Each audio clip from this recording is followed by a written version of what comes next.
새 6월절 동안 구원계시와 역사연구입니다. 새 6월절을 통한 구원계시와 역사연구에 대해서 말씀을 간단히 탐구하고자 하는 것입니다.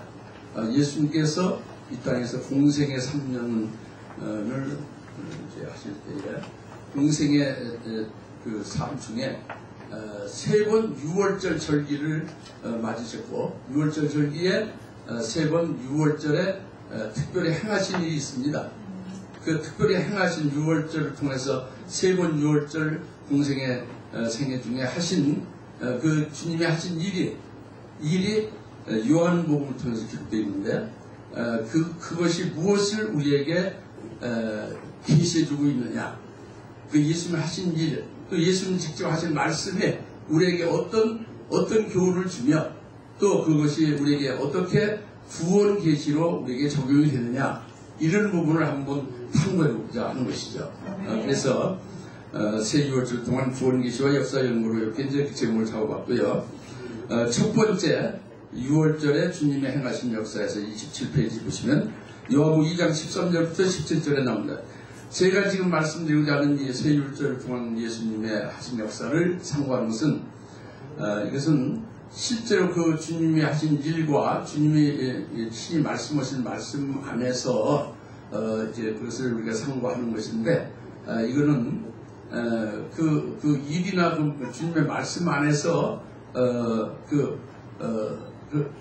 주님의 뜻이 우리에게 주실 그 구원 계시가 무엇인지 이 부분을 중점적으로 생각하면서 우리가 이제 상고하고자 하는 것으로 제가 강의를 하는 것입니다. 그러니까 이것은 어떤 비유나 풍요나 어떤 알레고리 그런 게 아니죠. 실체죠, 실제. 예수님이 실제잖아요. 예. 그 예수님 하신 일이 실제 있잖아요. 6월절 세 번을 거쳐서 그 일을 통해서 우리에게 계시하시는 것이 있지 않습니까? 예, 이것을 우리가 깨닫고자 하는 거죠. 예. 첫 번째 6월절 주님의 행하신 역사는 이제 그 2장 19절에 예수님이 이 성전을 헐라 내가 다시 세우리라. 이 성전을 헐라. 그것은 주님 그 몸이 성전이다. 이제 그것을 가르쳐 주는 것이죠. 주님의 몸된 성전을 가르쳐 이 성전을 헐라 그러면 내가 다시 세우리라. 제3일, 즉 예수님 죽으시고 제3일에 세워질 성전, 이제 그것을 말씀하고, 또 히브리서 3장 6절에 보면 예수 믿는 우리를 주님이 거처로 삼을 때에 우리를 가르쳐 주님은 그의 집이다. 주님의 집이다. 우리가 예수를 영접하고 예수님 우리 안에 있을 때에 우리는 주님의 집이 된다. 이렇게 말씀했죠. 그 다음에 고린도서 6장 19절에 잘 아시다시피 너희 몸은 성령의 전이다 그랬죠. 성령의 전. 성령이 우리 안에 거하시면 성전입니다. 아멘. 거룩한 성령의 집이죠. 아멘. 우리 속이 집이에요. 누구의 집? 성령이 거하신 집. 예수님이 거하신 주님의 집이요. 성령이 거하시는 그 성전이다 그럽니다. 네, 그래서 이제 여기서 성전 개념이 눈에 보이는 건물 성전만 성전이 아니다 하는 것이 이제, 그리고 눈에 보이지 않는 심령 성전이 이것이 성전이다 하는 것을 이제 우리가 이제 알 수가 있는 것이고, 그렇게 보면 이 주님께서 첫 번째 6월절에 성전 안에서 행하신 일들이 성전 청결 역사인데, 이것이 오늘날 예수님을 모신 성령이 우리 안에 거하셔서 내주하시는 성령이 거하신 내 안에 성전된 심령 성전된 우리 안에 주님께서 이 심령 성전에 청결케 하신 역사가 오늘 우리에게는 해당되지 않느냐, 이렇게 보는 것입니다. 우리가 관계된다고 합니다. 주님의 공생의 첫 번째 6월절에 하신 그 일은 심령 성전된 우리에게 성전 청결의 역사가 관계됨을 말씀드립니다. 그렇게 이제 보고 이제 쭉 살펴보자 하는 것입니다. 그래서 요한복음 2장 15절부터 17절에서 성전 청결하신 주님은 주의 집을 위한 열성이 나를 삼켰다. 주의 집을 위한 열성이 나를 삼켰다. 그것은 주님의 마음이 하나님의 마음이고 하나님의 거룩한 질투.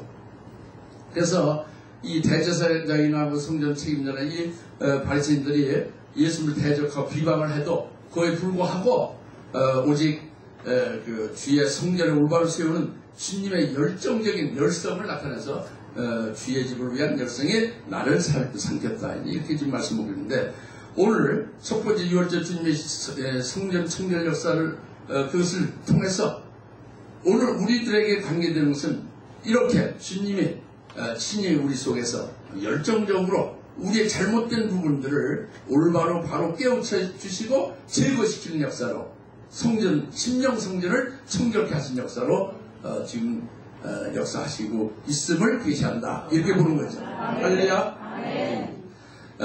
어떻게 성전을 청결하셨는가? 이제 그런데 중요한 부분이 이제 성전 안에 양으로 이제 성전 안에서 장사하는 양을 몰아내시고, 성전 안에 그 소를 장사하는 소를 몰아내시고, 그리고 성전에 비둘기를 파는 자들 그 비둘기를 가져가라. 그 비둘기라는 것을 몰아내고, 그리고 한전상에 돈을 썼고 상들을 엎으시고, 이런 식으로 하면서 내 아버지 집을 장사하는 집으로 만들지 말라 하여 이제 청결하신 역사를 하시는 거죠. 그래서 오늘 우리가 심령 성전된 우리 속에 그 양으로 장사하는 것은 무엇을 말할까? 양으로 장사하는 게 무엇을 말할까? 옛날 주님 당시에 그 성전 안에 양으로 장사하는 것을 몰아내시는데, 오늘 예수 안에 있는 우리들에게 양으로 장사하는 것을 무엇을 말할 것인가? 이런 부분을 이제 우리가 지금 살피는 것이죠. 근데 이 양으로 장사하는 양은 이 세례요한이 예수님을 증거를 했잖아요. 세상 죄를 제거하는 하나님 어린 양이라고. 그리고 고린도서 5장 7절에 예수 그리스도가 6월절 양이라고 그랬잖아요. 그러니까 양으로 장사한 양은 예수의 구원을 의미한다 이렇게 보는 거죠. 그러니까 양으로 장사하는 것은 우리 신앙의 그 구원관을 가지고 장사하는 거예요. 구원관이 잘못된 것을 주님이 바로잡아 주시는 것은 곧 양을 장사하는 것을 몰아낸다 이렇게 보는 것으로 이제 깨달을 수 있죠. 그러니까 우리가 죄인 됐을 때 예수님이 십자가에 죽으셔서 우리를 구원하시고, 우리가 알지 못할 때에 복음으로 불러 우리가 아주 죽을 믿지 않는 우리를 불러 믿게 해서 우리가 예수를 믿고 구원받은 거잖아요. 이게 오직 하나님의 은혜로 된 거잖아요. 근데 하나님의 은혜로 전적 은혜로 된 것인데, 그렇게 된 것이 합당한 것인데 심령성전이 바로 되는데, 그게 아니라 내가 예수를 믿어서 내가 믿는 행위로서 구원을 받았다 하고 말하면 이것은 잘못된 것이다. 자기가 믿는 행위로 구원을 받으면 자기가 자기를 구원한 것이 되는 거죠. 그건 양으로 장사하는 것 같아. 그러니까 내가 신앙생활을 잘함으로 인하여 내가 신앙생활을 잘하는 것으로 구원받고 신앙생활을 잘하는 것으로 인하여 천당 간다. 이렇게 되면 자기 신앙생활이 자기를 구원하는 것이 되는 거잖아요. 그러니까 이것이 양으로 장사하는 것이다. 이런 부분을 완전히 우리 속에서 제거시켜야 된다. 이런 것이죠.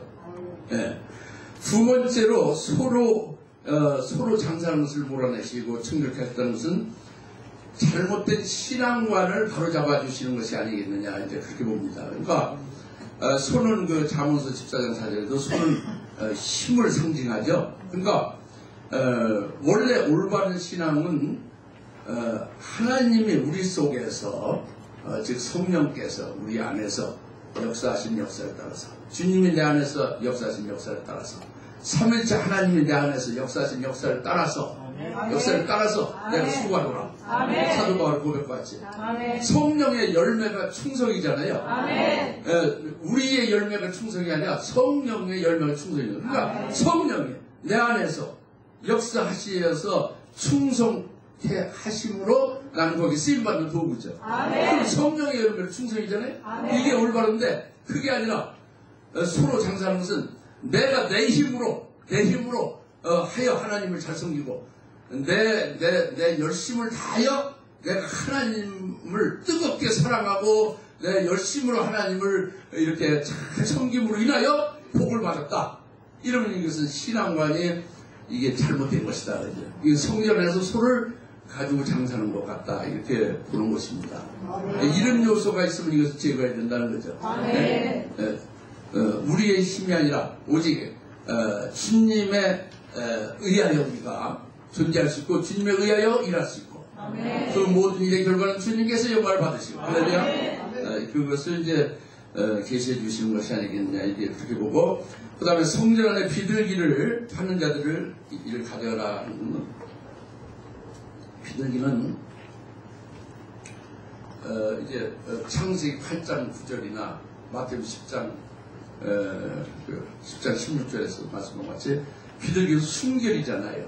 예? 순결. 그 까마귀를 노아홍수 후에 내버리는데 적적할 곳을 찾으면 다시 돌아오잖아요. 그리고 깨끗함, 거룩함, 순결을 말하잖아요. 그러니까 의를 상징하는 거죠. 비둘기를. 그래서 이 비둘기 파는 것을 성전에서 내보냈다는 것은 그러니까 잘못된 의관, 그러니까 바리새인들은 잘못된 거죠. 바리새인들은 자기들이 율법을 지켜 행함으로 그것을 인해서 의롭게 되고 구원에 이른다고 그러는 거잖아요. 완전히 외식하는 거죠. 사람의 의죠. 이 잘못된 거라는 거죠. 우리는 올바른 그 의에 관한 하나님의 의가 곧 예수잖아요. 그리고 우리가 예수를 믿으면 하나님의 의로 칭을 디카요 덴테스 칭의를 받게 되는 거잖아요. 그래서 하나님 의롭다 그렇게 칭함을 주시는 거죠. 우리 속은 시큼해도 그러니까 하나님의 의를 입혀 증가시킨 거잖아요. 그 믿음에서 난 의고 오직 하나님의 의죠. 그런데 비둘기로 장사하는 것은 내가 신앙생활을 잘해서 내가 말씀을 잘 지켜 행함으로 내가 참 예수님을 닮아가도록 열심히 수양하고 인격을 도야해서 말씀에 따라서 그래서 거룩하게 되고 의롭게 되려고 하는 것은 전부 이게 뭐냐, 이게 하나님 앞에 성전에서 비둘기로 장사하는 것 같다. 이런 부분을 완전히 제거시키고 심령성전을 청결케 하는 것을 주님은 첫 번째 유월절로 여기 계시하신 것이다. 이렇게 보는 것입니다. 그 다음에 내 아버지 집을 장사하는 집으로 만들지 말라 했는데 내 아버지 집은 하나님 아버지께서 구원하시는 성전이고 그분이 깊으신 뜻대로 그분의 은혜와 자비로 구원하시는 그 집이죠. 성전이죠. 근데 이 사람의 그 힘으로 서로 장사 또 비둘기로 장사 사람의 의로움으로 또는 그 양으로 장사되지 자기 자신의 행위로 구원에 이른다 하는 이런 것을 장사하는 것으로 만들지 말라 그러죠. 그러니까 로마서 11장 35절에 말씀 있잖아요.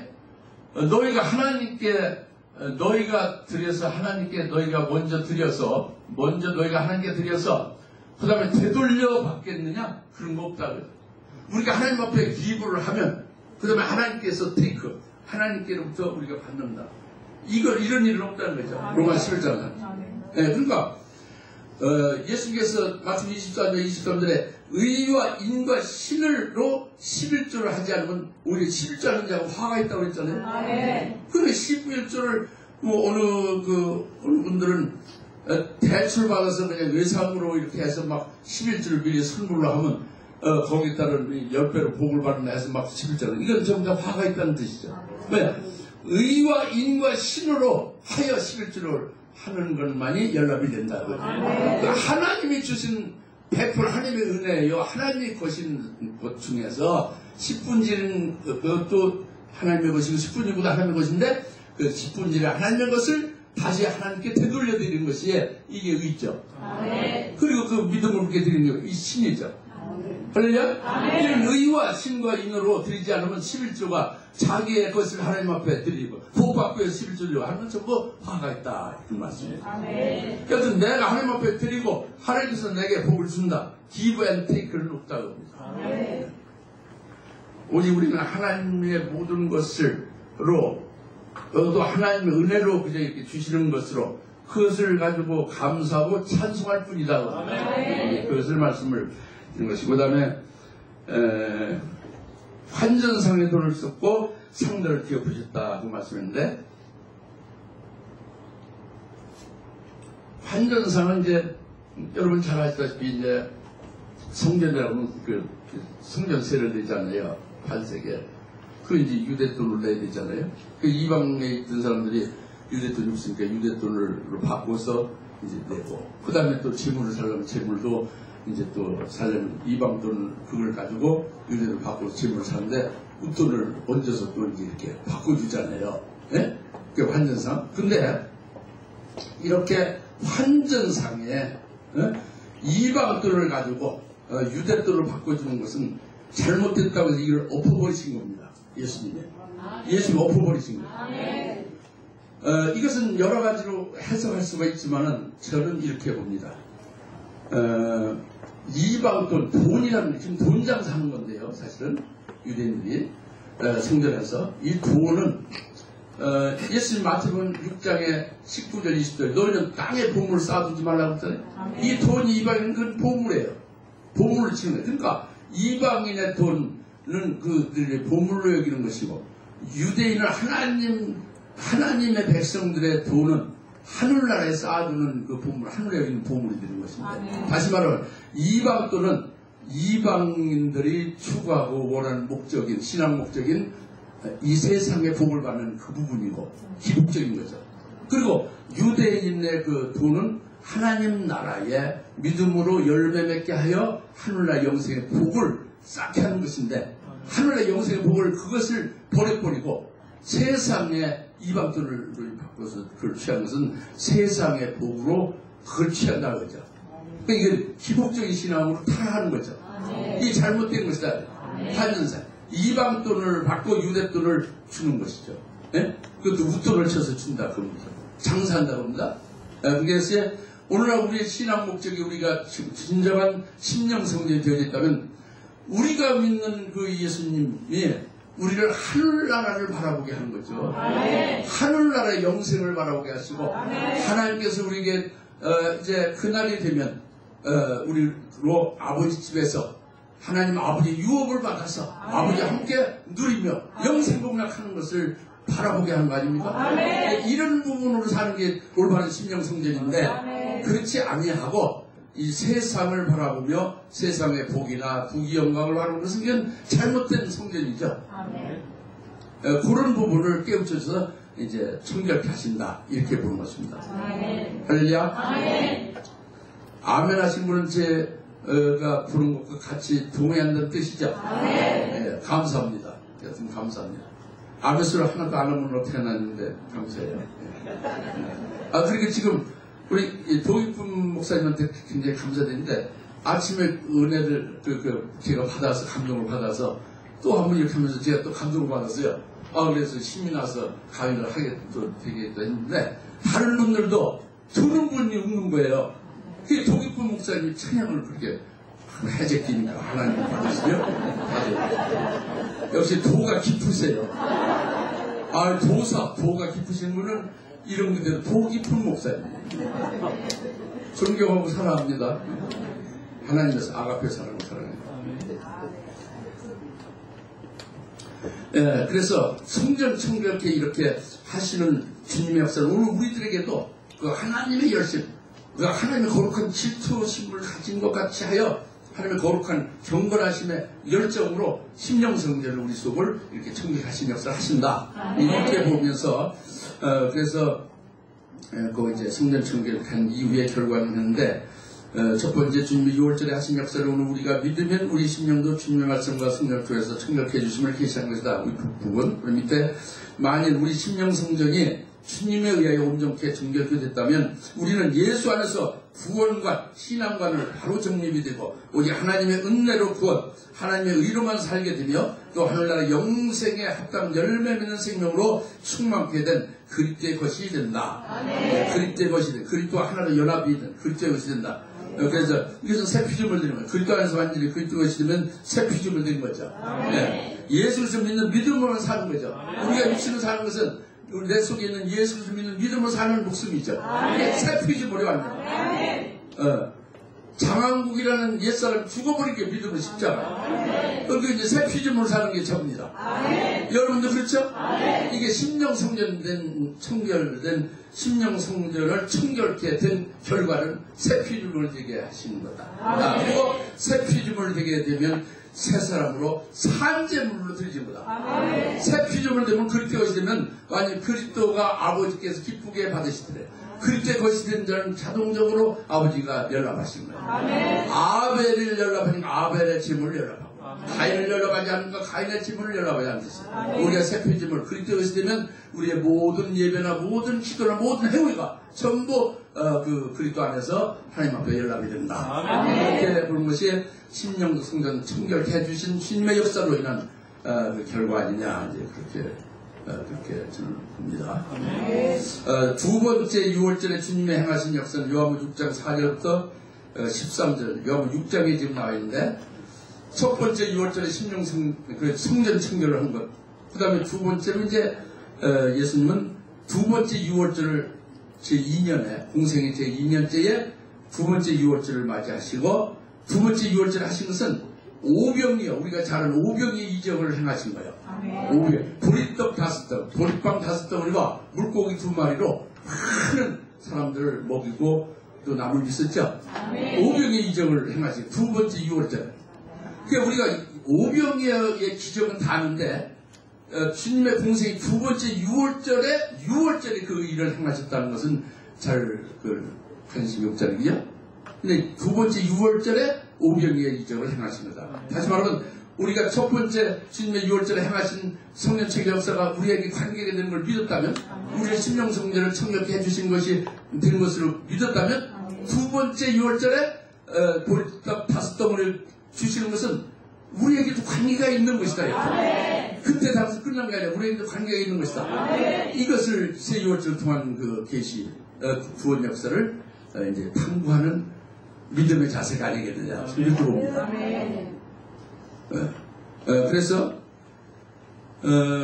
오병의 표적 행하신 주님 그 이제 29페이지에 오병의 표적 행하신 주님 6장 4절에 유대 6월절에 갖고 왔고 6장 9절부터 10절 보리빵 5덩 원래 보리떡이라고도 하지만 원문은 빵으로 되어 있잖아요. 그래서 원문대로 썼습니다. 보리빵 5덩어리와 작은 물고기 2마리를 가지고 예수께서 빵을 나눠주시니 그들이 배부르게 먹더라. 이로써 주님은 보리빵 5덩어리 많은 무리를 먹으신 큰 표적을 유월절에 행하셨다. 그래서 육신의 빵의 이 기적으로 많은 사람들이 육신에 배고파 죽을 지경이 된 그들을 배고파 죽지 않게 빵으로 또 물고기로 해서 그렇게 이제 주셔서 그들을 육신에 배고파서 구원하신 이 이적이 분명히 있는데 이것은 그림자다 그러죠. 그 그림자 그것의 모든 것이 다 목적이 있는 것이 아니라 그 실상은 따로 있다. 그림자를 통해서 실상을 알 수 있고 거기에 주님의 뜻을 알고 우리에게 적용되고 관계되는 계시가 있는 것이다. 할렐루야. 목사님 저기 11시에 오셨잖아요. 이제 많이 피곤하시죠. 저기 뒤에 가서 물 한 잔 드시고 오셔도 되고요. 너무 피곤하신데 좀 한번 자유롭게 물도 드시고 그렇게 하십시오. 제가 말도 원래 아까 참 우리 조 목사를 한 10분 안에 20분 안에 여러분 다 10분 안에 다 울릴 수 있다고 하는데 저는 아주 굉장히 아주 참 부러웠어요. 저는 울리지 못하고 웃기지 못하는 게 참 문제예요. 말을 할 줄 잘 못하고 말을 잘 못해죠. 이 수리 분석은 잘하는데 이 말은 잘 못해요. 그래서 그러니까 더 딱딱하니까 더 졸기 쉽죠. 그렇게 이해합니다. 조지 목사님은 아주 센생하시네. 11시에 오시는데.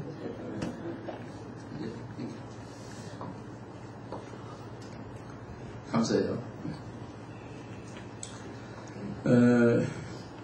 이렇게 오병이의 표적은 육신의 빵으로 배불리게 하고도 많이 남은 많은 물을 먹고 남은 게 있는데 그림자라는 거.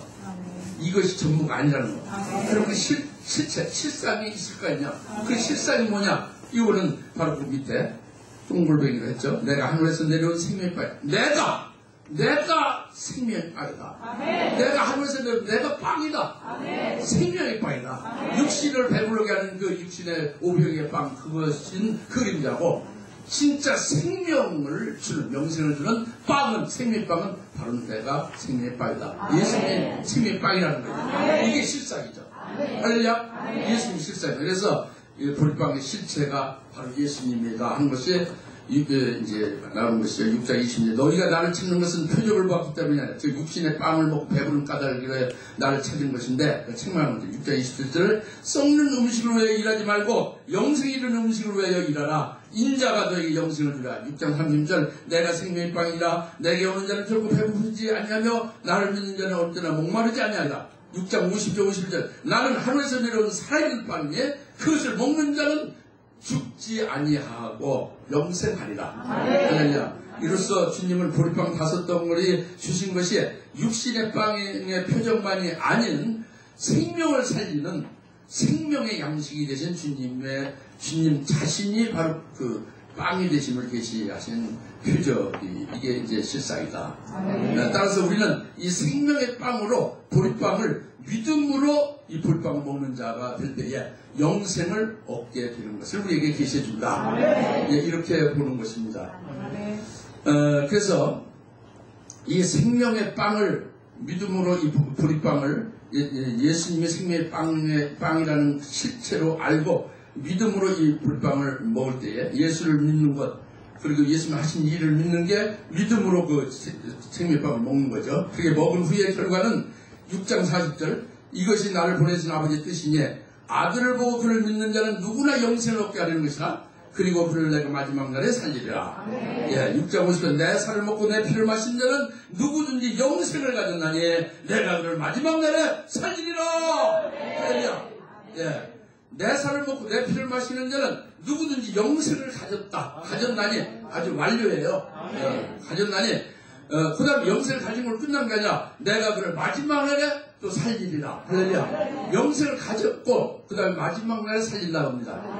그래서 이것이 이 생명의 빵을 먹은 후의 결과인데, 먼저 영생을 가졌다는 것과 그 다음 마지막 날에 그를 살리려는 말씀인데, 믿음으로 생명의 빵 보리빵 5덩어리를 먹은 자는 이미 영생을 가졌다고 한 것은 이런 거 그리스도의 겉된 산재물된 후에 믿음으로 보리빵을 먹음으로써 이제 더 나아가서 자꾸 성화를 하고 믿음을 열매 맺는 역사고 믿음을 자꾸 자라가게 됨으로써 결국에 마침내는 순교신앙까지 올라서서 이제 순교 제물로 바쳐지게 되어짐이 되는 것을 영원한 생명을 가졌음을 가리킨다, 이렇게 말씀드립니다. 이것이 보리빵의 실체로 생명의 빵인 영접체인 것이죠. 또 그 다음에 마지막 날에 그를 다시 살린다는 것은 영생을 가진 보리빵을 먹고 믿음으로 먹고 영생을 가진 자에 대해서 마지막 날 다시 살린다는 것은, 이것은 주님 재림의 날이 마지막 날입니다. 주님 재림의 날에 다시 살리는, 마지막 날 다시 살리는 것은 부활시킨다는 거죠. 이미 영생을 가진 자를 다시 살린다는 거죠. 영생을 가진 자를 또 영생을 준다는 건 이미 영생을 가졌는데 마지막 날 다시 살린다는 건 부활시키는 거죠. 그래서 이것은 주님이 재림할 때에 예수의 중 하나님 말씀하여 목표를 받은 자들이 전부 다 첫째 부활할 것을 요한계시록 20장 4절 5절 6절에서 말씀했잖아요. 히브리서 11장 35절에서 여자가 죽은 자를 부활로 받은 자는 더 좋은 부활을 삼하여 악청을 받되 구체 멸치 않는다고 했잖아요. 독으로 처음도 당하고 칼로 베임도 당하고 이것은 악청인데 더 좋은 부활을 위하여 악청을 기쁘게 받는다는 거잖아요. 순교죠. 이것은 마지막 날에 다시 살리리라. 이 보리빵 5덩어리를 먹은 자. 할렐루야. 그렇게 봅니다. 그래서 첫째 부활의 영광을 가르치는 걸로 봅니다. 그래서 왜 요한복음에서만 보리빵이냐? 보통 혹자는 보리빵은 옛날에 개떡, 쑥떡 뭐 이런 걸로 해서 이렇게 별로 좋지 않은 떡을 말한다고 하시는 분도 많이 있어요. 그런데 저는 그렇게 보는 게 아니라 이 지금 계시하시는 그 보리빵 속에 계시하시는 그 분명한 그 진리가 있다는 거죠. 그게 뜻이 있다는 거죠. 그게 대떡, 쑥떡이 아니라는 거죠. 그게 뭐냐? 그것은 공관복음, 마태복음 17장, 마가복음 9장, 누가복음 9장 같은 공관복음 세 군데는 빵 5덩어리 이제 보리빵이 나와 있어요. 근데 요한복음만 보리빵이라고 했어요.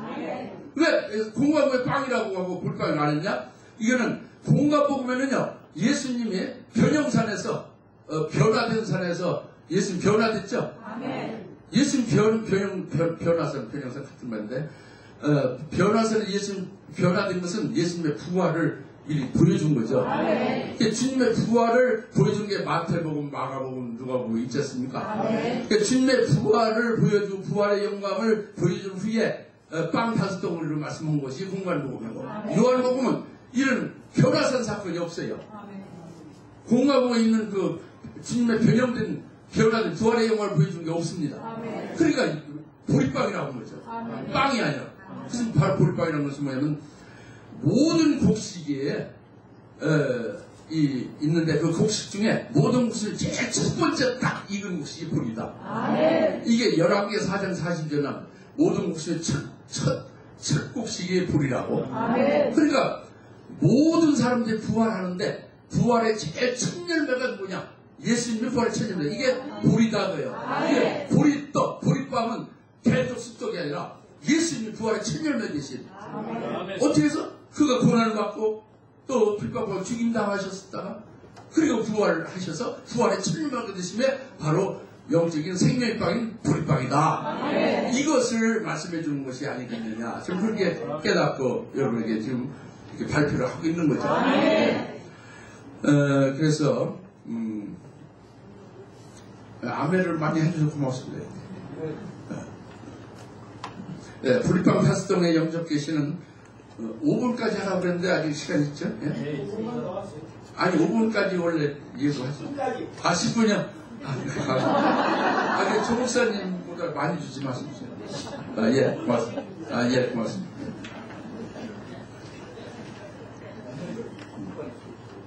아니 제 뺏은 거 없어요. 저는 아주 뇌물을 드리는 겉으로 뇌물을 드리는 그런 좋아하지 않습니다. 뇌물 받지도 않으시고 보리빵 5덩어리의 영적 계시는 그러니까 먼저 보리빵 5덩어리 이적이 많은 무리를 배부르게 먹은 육신 양식의 표적은 그림자라고 했잖아요. 그 실상은 그 보리빵이 생명의 빵이신 예수 그리스도를 계시하는 게 이게 실상이다. 여러분 6장에서 이걸 밝혀주고 있다. 그러니까 이 예수 그리스도는 하나님의 아들이 성육신해서 고난을 받고 죽임당하시는 부활의 첫 열매 되시어 영광을 받으셨으니 이거 보리빵 5덩어리 영적 계시다. 고픕니다. 그래서 이 빵을 우리가 먹으면 5덩어리 생명의 빵인 예수님과 똑같이 5과정을 거치면서 주의 발자들이 따라가게 되고 주님의 영광에 함께 동참하게 될 것을 계시한 것으로 보며 이러므로 이것은 무슨 이게 실체가 없는 풍유나 비유, 뭐 알레고리 이런 해석이 아니고 이것은 생명의 빵이 되신 예수님의 그게 실체다. 예수님의 생애가 인카네이션 자체가 고난이고 그 다음에 계속하여 이제 박해도 당하고 매도 맞으시고 이제 그리고 죽임 당하셨다가 부활하잖아요. 이 모든 것을 예수님의 공생의 그것이 5과정으로 그렇게 표현하고 5과정을 통해서 예수님의 부활의 첫 열매가 된 것이 보리빵이다. 보리빵 5덩어리다. 이렇게 보는 거죠. 그래서 첫째 덩어리는 예수님의 인카네이션. 이제 하나님 아들인데 육신을 또 사람으로 이렇게 종에서 오신 것 자체가 고난이죠. 계속 고통을 받으시죠. 둘째 덩어리는 역시 이제 고난과 함께 그는 이제 풀무풀 같은 그런 연단을 거치죠. 그래서 예수님 1장에 15절에 풀무풀에 연단된 그 빛난 수석 같은 예수님 발을 그렇게 계시했죠. 굉장한 연단이 있으시고 그 다음에 박해받으신 예수님이 세 번째 덩어리로 계시해 주시는 것으로 예수님은 결국은 신문당하고 결박당하고 모욕당하고 가시멸관을 시움을 당하고 이런 식으로 하면서 결국 박해를 당하신 것 세 번째 덩어리에 보리빵으로 네 번째 덩어리에 이제 징계의 채찍을 받으신 것이 네 번째 빵 덩어리로 다섯 번째 덩어리에 보리빵은 예수님의 십자가의 죽임을 당하신 그래서 죽임 당하신 후에 그대로 끝난 게 아니라 제3일에 요한복음 20장에서 부활하실 이것을 인해서 부활의 첫 열매가 되심에 보리빵 다섯 번째 덩어리로 이렇게 그 과정을 계시로 표현해 주신 게 아니냐 이렇게 보시면 됩니다. 예, 그래서 우리가 믿음으로 그 예수님과 예수님 하신 그 공생에 하신 그 일들을 아멘이라고 딱 믿으면 우리에게 영생이 있다고 합니다. 그 영생 받은 자는 예수님이 보리빵 제사 그대로 이루신 그 공생애와 죽으심과 부활하심에 바로 그 믿는 자에게도 똑같이 역사해서 주님이 말씀을 믿는 자에게 말씀 역사해서 성령과 말씀 역사해서 그 믿는 자를 주님 가신 말같이 그대로 따라가게 하신다. 그게 순교 제물로도 바쳐질 수 있게 하신다. 이렇게 저는 믿습니다. 왜? 두 번째 6월절에 보리빵 5덩어리로 주신 것이 바로 그걸 계시한 것입니다.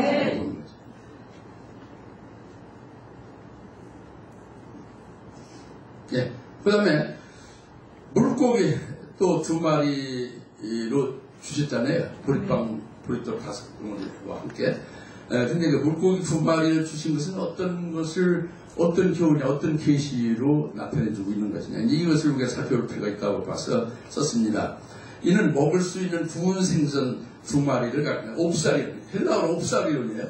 요한 6장의 그 생선은 그냥 생선이 아니라 헬라어로 잘 그 불에 구워서 먹을 수 있게 된 옵사리온이라고. 근데 그게 아니고 요한복음 21장에 이제 제자들에게 주님 말씀해서 많이 그물에 물고기 잡았잖아요. 물고기 잡은 것은 옵사리온이 아니에요. 그것은 익투스죠. 그건 바닷물을 물 마시면 먹고 사는 게 물고기잖아요. 그건 익투스입니다. 근데 그것을 잘 불에 구워서 잘 먹을 수 있게 된 것은 옵사리온이죠. 지금 물고기 2마리는 옵사리온 2마리예요. 그것을 먹는 거죠. 우리에게 주는 거죠. 믿음 우리가 먹는 거죠. 근데 뭐냐? 바다에서 물고기 잡은 것을 익투스라는 것 같이 오늘 우리가 죄인으로서 날마다 죄악을 물 마시듯 하며 사는 자들이다 하는 것은 익투스와 같은 거죠. 그런데 주님의 진리의 사랑의 불로 우리를 녹여주고 태워주고 우리 속에 정욕과 육체의 소욕과 여러 가지 잘못된 것을 주님의 사랑으로 녹여가지고 거기서 제거시키고 회개시키고 이제 온전케 하시는 역사를 하신다. 영적으로 우리 몸도 그렇게 하고 열매는으로 온전하게 또 영적으로도 그렇게 온전케 하신다. 이것이 물고기 2마리, 옵사리온 2마리다. 이렇게 보는 거죠. 그러니까 보리빵 5덩어리로 남은 게 있잖아요. 먹지 못한 사람이 또 주죠. 그러나 이 옵사리온 구운 생선 2마리는요 먹으면 그대로 영적 육적으로 온전케 하시는 거니까 먹는 대로 끝나는 거예요. 남을 리가 없죠. 남을 리가 없는 것이 바로 그걸 계시하는 거죠. 아까 보리빵이 요한복음에 보리빵이 있는 것도 이제 부활의 천년을 대신 예수님을 계시한 것 같죠. 복마리 복마와 달리. 할렐루야. 그 다음에 세 번째, 지금 10분까지인가 5분 안에 충분합니다. 감사해요. 세 번째 6월절 주님의 행하신 역사는 요한복음 13장과 18장, 19장에 나옵니다. 주님이 6월절 양으로 6월절 십자가의 희생이 되셨다. 6월절 양으로 희생됐다는 것은 주님의 공생의 3년 동안에 세 번째 6월절을 마지막으로 맞을 때 그때 뭘 하셨냐? 예수님이 십자가의 6월절 양으로 6월절에 죽임 당하셨다. 그거예요. 그러니까 예수님이 하신 역사가 6월절에 하신 역사가 세 번째 6월절은 아주 자신이 십자가에 달려 죽임을 당하신 것을 가르쳐 계시한 거죠. 그래서 요한복음 13장 6월절 전에 예수가 이 세상 떠나 아버지가 가야 할 자기 때가 된 것을 아신 거. 그리고 요한복음 18장 39절 6월절은 내가 너에게 한 사람을 놓아주는 전례가 있으니 근데 40절 그들이 소리질러 이르되 이 사람 예수가 아니라 바라바라. 아니 19절 18절 그들이 거기서 예수를 십자가에 못 박을세 해서 예수님 십자가에 요한복음 19장 18절 6월절에 못 박겠다는 것을 알 수가 있고 이건 그 다음에 바로 요한복음 20장 1절부터 7절에 안식 첫날 예수님 부활하신 거 빈 무덤에 계신 것은 부활하신 거죠. 이것을 가르쳐 고린도서 15장 20절부터 23절에 그 중에서 죽은 자들로부터 살아나시어 잠자는 자들의 천년명이 됐다. 주님의 부활의 천년명이 됐으니 우리는 확실히 믿습니다. 주님과 똑같은 영광된 몸으로 부활되리라. 이 천년명으로서 주님이 우리도 그렇게 부활되게 할 것을 확실하게 하는 거죠. 그래서 예수님이 대속제물로 죽으심을 가르쳐서 엑스도스라고 누가복음 9장 30절 말씀했거든요. 누가복음 9장 30절에 예수님의 그 변화되는 사건인데 예수님이 변형이 되고 모세와 엘리야도 와서 변형이 돼서 얘기하잖아요. 근데 예수님의 죽음에 대해서, 예수님의 별세에 대해서 얘기했다 했죠. 근데 예수님의 죽음, 별세가 한국말로 성경 그렇지만 원문 헬라어는 엑스도스예요. 엑스도스로, 예수님의 엑스도스에 대해서 말했다고 했죠. 그 죽음이 아닌 엑스도스라고 했어요. 그런데 그러니까 그것이 뭐냐, 예수님 보리빵 5덩어리는 보리빵 5덩어리가 실상이 예수님인데 예수님 5과정의 공생애의 표현으로 5과정을 거친 후에 바로 그것은 엑스도스 하심을 가리킨다. 보리빵 5덩어리의 엑스도스다고요. 결론은. 할렐루야? 그런데 베드로 제자가, 사도가 이 보리빵을 믿음으로 먹은 거예요. 다른 시대도 먹었지만 베드로 사도가 제일 먼저 순교를 하게 되잖아요. 아니, 제일 먼저는 아니지. 해서 순교하죠. 야고보 사도가 먼저 순교했죠. 사도 중에. 베드로 사도가 믿음으로 보리빵 5덩어리를 그렇게 생명빵을 먹은 겁니다. 그러니까 베드로 사도도 어떻게 되었어요? 베드로서 1장 15절에 순교를 하는데 베드로가 장막을 떠난 후에라도, 그래서 장막을 떠나는 것은, 육신의 장막을 떠나는 것은 죽임당하는 걸 말하거든요. 순교하는 걸 말하거든요. 그 베드로가 순교하는 것을 순교한다고 하지 않고, 또는 베드로가 장막을 떠난다고 이렇게 이제 이 성경에, 한글 성경에 표현하는데 그게 아니라 원문에는 엑스도스예요. 왜 그러냐? 예수님의 보리빵 5덩어리에서 엑스도스거든요. 그 엑스도스, 보리빵 5덩어리 믿음으로 아멘하고 먹은 베드로에도 똑같이 엑스도스. 그러면 장흥목사 저도 믿음으로 아멘 먹었어요. 저는 반드시 엑스도스가 될 겁니다. 여러분요? 아멘이 아니라 목사님 아멘 하셨어요. 조 목사님 아멘 안 하신 것 같은데 미칠 거죠. 아멘? 아멘을 지금 짐작케 하셨더라고요. 아멘 아주 감사해요. 예, 감사해요. 우리 같은 이유예요. 그래서 예수님 엑소도스, 십자가에 죽임당하시는 엑소도스, 베드로가 그 뒤를 따라서 순교하는 거, 거꾸로 십자가에 달려 죽임당했다는 거 아시잖아요? 그걸 엑소도스라고 했어요. 베드로 십자가. 오늘 우리도 앞으로 엑소도스 할 날이 되어가는데 그것은 6월절 3번에 걸쳐서 예수님이 하신 역사가 다 믿음으로 우리에게